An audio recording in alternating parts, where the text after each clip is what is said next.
Yvette, owner of Petite Cook Charlotte. I am in the Hadley model at Empire Oldenburg, and I am here today to show you one of my favorite recipes, Brunswick stew. This dish is really important to me because it represents my roots here in North Carolina. Although I traveled many places, my roots do come back here, and it just represents who we are as people with the pulled pork that's in it and all of the delicious fresh ingredients. My first memory of cooking is being in the kitchen with my mom and my dad and just smelling the aromas of what they were doing, and the curiosity was just killing me. And I just remember my dad handing me a knife and the cutting board and showed me how to cut an onion for the first time. And then my mom, she let me take the spatula and put those onions in the frying pan with the oil and just stirring it around and just smelling the delicious sweetness of those onions and just feeling the closeness of all of us together there in the kitchen. That has to be one of my favorite first memories of cooking. I haven't always been a professional chef. I started in the kitchen just cooking for my girls breakfast, lunch, and dinners. It kind of evolved into having friends ask me to cater a housewarming party, birthday party, which I graciously accepted the opportunity to do that. And you know, one day I had an epiphany that I needed to really follow my passion with cooking. And at that point, Petite Cook Charlotte was born, and here I am today.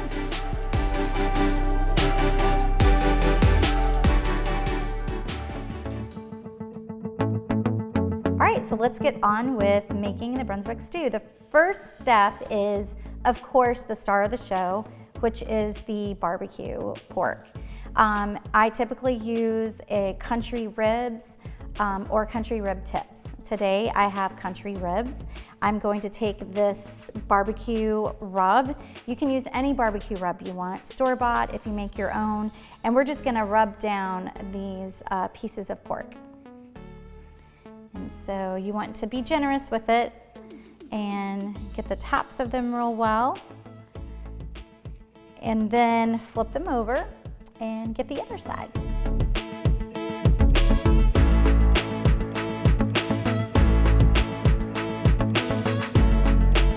So the next step, you're going to want to take your ribs and place them into your pressure cooker. Now, if you don't have a pressure cooker, no need to worry. You can use your crock pot. The cooking times will vary, and I'll get to that in just a minute. So you want to place your pork ribs into your pressure cooker or slow cooker. Make sure that the bottom of it is well oiled. So once you have your ribs or rib tips in your crock pot or pressure cooker, you're going to want to add a cup of water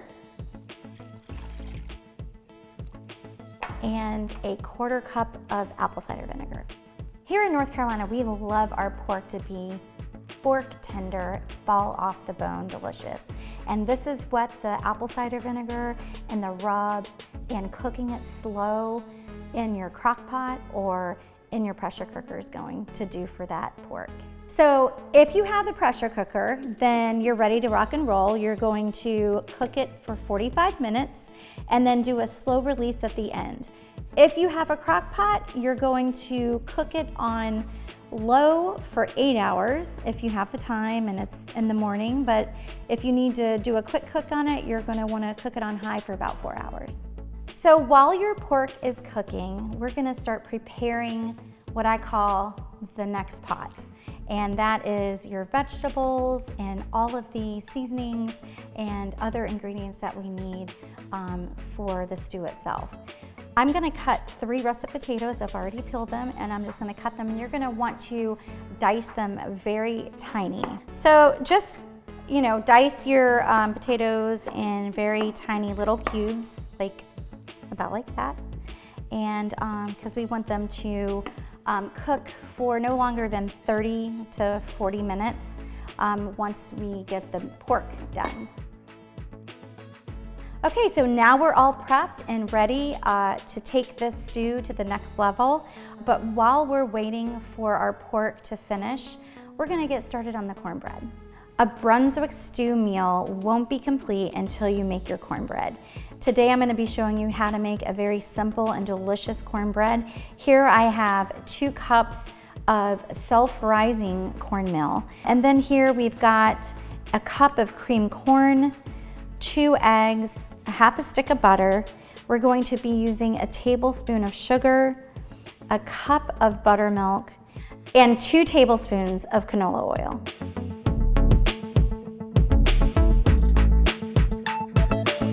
Now that you have your cornbread mix ready, we're going to put it in a oiled cast iron skillet and bake it in the oven on 425 for about 20 minutes.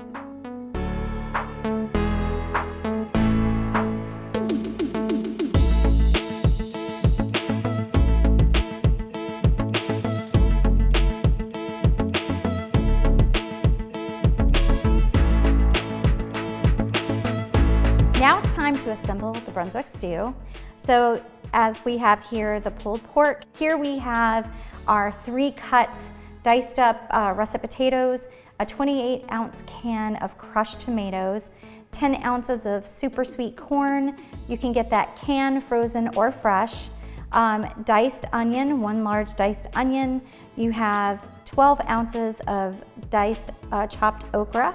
And you have your lima beans, and that would be 10 ounces, and a half a stick of butter. So we're gonna start putting this all in the pan.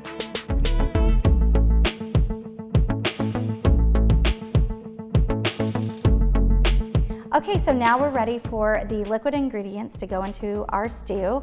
Here we have a half a cup of Wickle spicy pickle juice.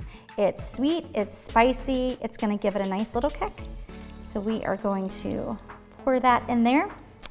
And then to that, we're going to add a 1/4 cup of ketchup. Any brand will do. And we're gonna put that in there. 2 tablespoons of Worcestershire sauce. A tablespoon of liquid smoke. 2 teaspoons of coconut aminos. And the secret ingredient, 2 tablespoons of brown sugar. And then we're gonna give this a stir, and then we're gonna top our pork off in here in just a second.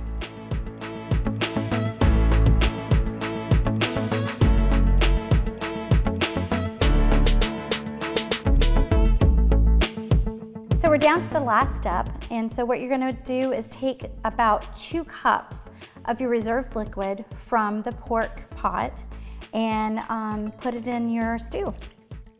Now the Brunswick stew is ready for the stove. I'm gonna head over there now. We are going to simmer this on a medium-low heat for about 30 or 40 minutes.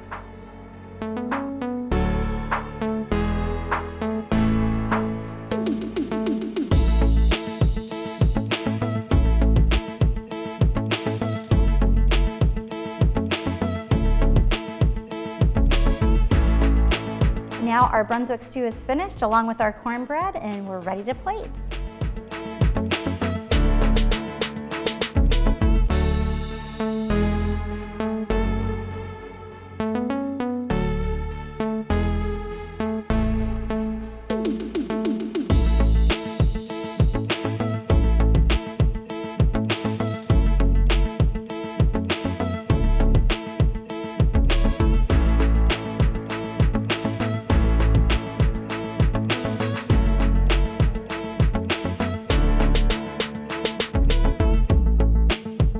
Thank you for watching. For more recipes, inspiration, and how-tos, be sure to follow along on social or visit our Everyday Beautiful blog.